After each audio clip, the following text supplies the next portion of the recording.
Joo.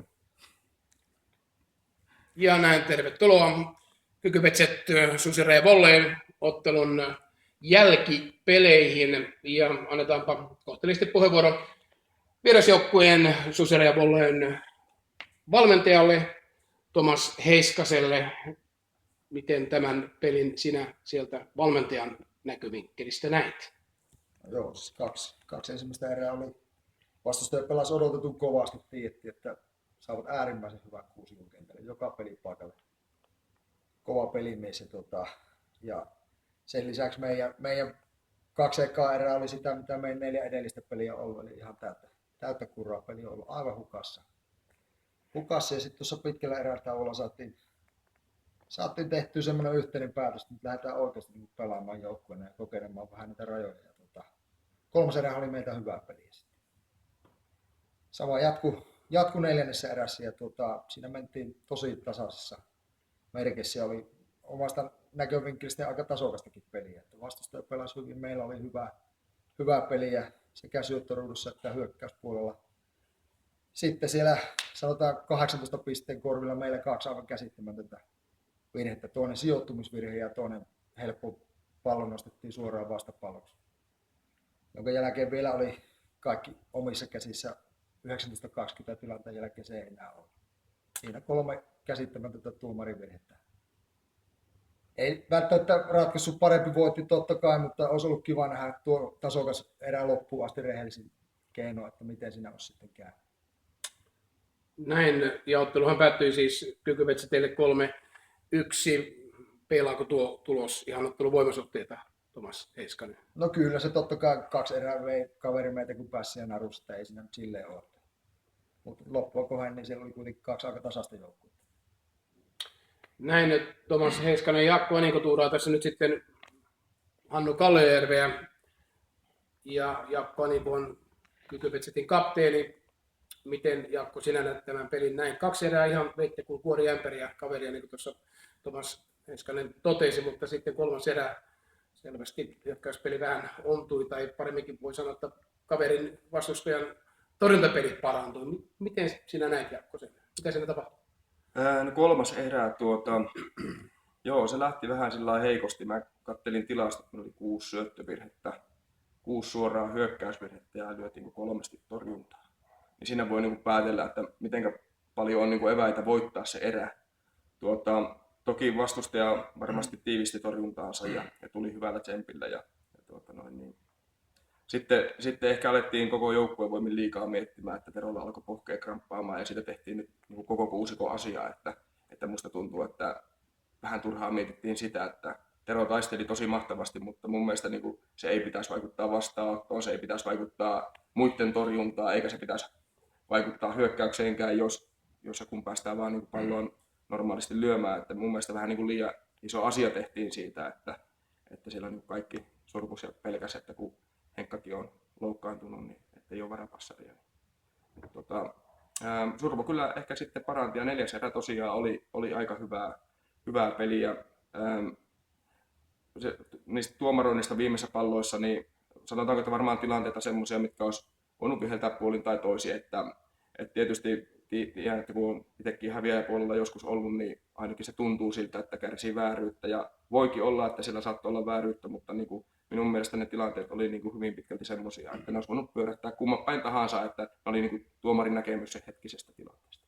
Jaakko, tämä oli varmasti tärkeä voitto, 3 pistettä auttaa aika pitkälle tuon lohkovoiton tavoittelussa, mikä teillä on tavoitteena. Sarjapaikka taisi nyt jo tällä voitolla ratketa.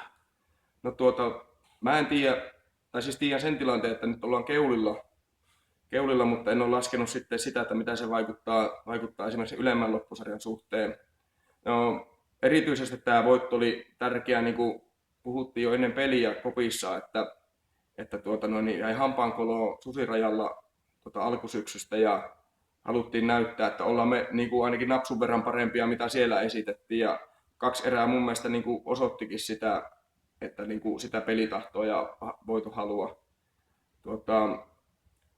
Älyttömän tärkeä voitto kyllä, niin kuin sanoit. Että eikä tässä musta tuntuu, että tämä on vähän nyt semmoinen lohko ollut ja semmoinen sarja, että oikein harmittaa välillä, kun ei pysty hengähtämään yhtään. Että siellä tulee lohkon viimeinen joukkue ja vie pisteet, jos vähän hengähtää. Et tietysti mukavaakin, mutta niin kuin ei tämä niin kuin yhtään anna niin kuin löysiä tämä homma. Siirrytäänpä pelaajakommentteihin. Marko Räsänen, miten sinä pelaajana koit tämän ottelun tuolta kentän pinnasta? No joo, 2 ensimmäistä erää oli aika tukala seurata sivusta, kun ei omalla joukkueella oikein peli käynnistynyt. Ja sitten, mutta hiljainen hetki piettiin siinä pitkällä erätavalla kopissa. Jokainen meni vähän syvälle itteensä ja sovittiin, että ovesta kun pihalle kävellä, niin ainakin taisteleva joukkue nähdään kentällä. Jos hävitään, niin hävitään saappaat jalassa. Ja siinä minun mielestä onnistuttiin. Että itse tehtiin kaikki se, mitä oli tehtävissä. Ja ei silleen, vaikka tappio tuli, niin ei harmita yhtään. Pelattiin minun mielestä 2 helvetin hyvää erää pitkän tauon jälkeen. Niin, teillä noita pelillisiä ongelmia on aiemmissakin pelissä Kyllä, päänyt olla kyllä. hyvän alun jälkeen. Muutamia pieniä loukkaantumisia ollut joukkueessa ja totta kai näkyy sitten suorittamisessa, että kun siinä rutiinoituneet pelaajat ympäriltä häviää, niin heti suorittamisen taso vähän laskee, mutta ehkä nyt saatiin vähän kelkka kääntymään oikeaan suuntaan. Yksi teidän profiilipelaajistanne, Jari-Pekka Lund, ilmeisesti ei pysty ihan täysillä vielä pelaamaan. Joo, Jarssalla ehkä vähän vielä näkyy se nilikkavamma, mikä tuossa muutama viikko takaperin tuli. Mutta niiden syytten taakse on turha mennä, sillä on ukkoja sitä varten ringissä, että korvaava pelaaja yrittää löytämään aina tilalle. Ja sitten Tero Seppälä, miten sinä tämän pelin pistät pakettiin sieltä kentän pinnan näkökulmasta?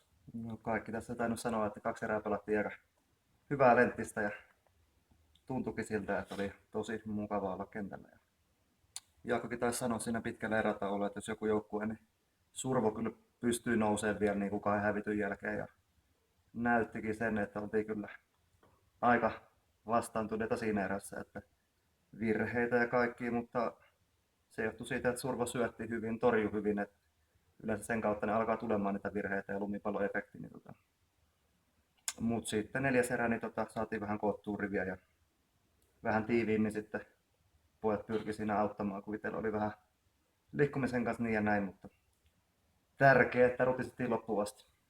Niin, ja kentällä oli Tomas Heiskanen, 14-vuotias kaveri. Taitaa olla muuten Suomen nuorin ykkössarja debutantti. Miten on? Taitaa olla sun poikas, joka siellä pelasi.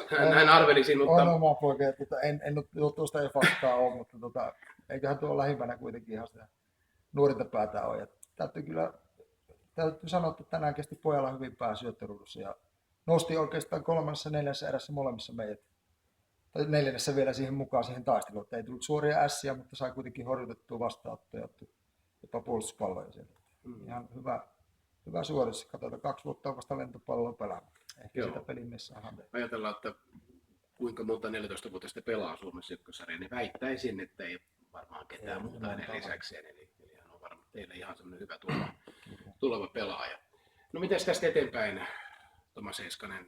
Ilmeisesti Susirajalla vielä on tavoitteet sinne 3 sakkiin ja ylepalvelukseen. No itse asiassa meillä ei tavoitteita ole sen tarkemmin asetettu. Tämä hyvä alkukaus antoi varmaan olettaa, että meillä on tähtää siellä, että meillä on kuitenkin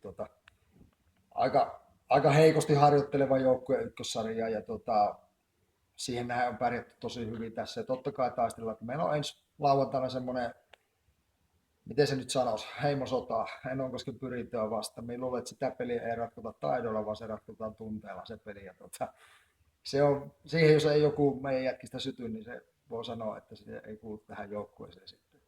Suomen-Ruotsi maaotteluhenki. Kyllä, ihan tasan tarkka. Kiitoksia.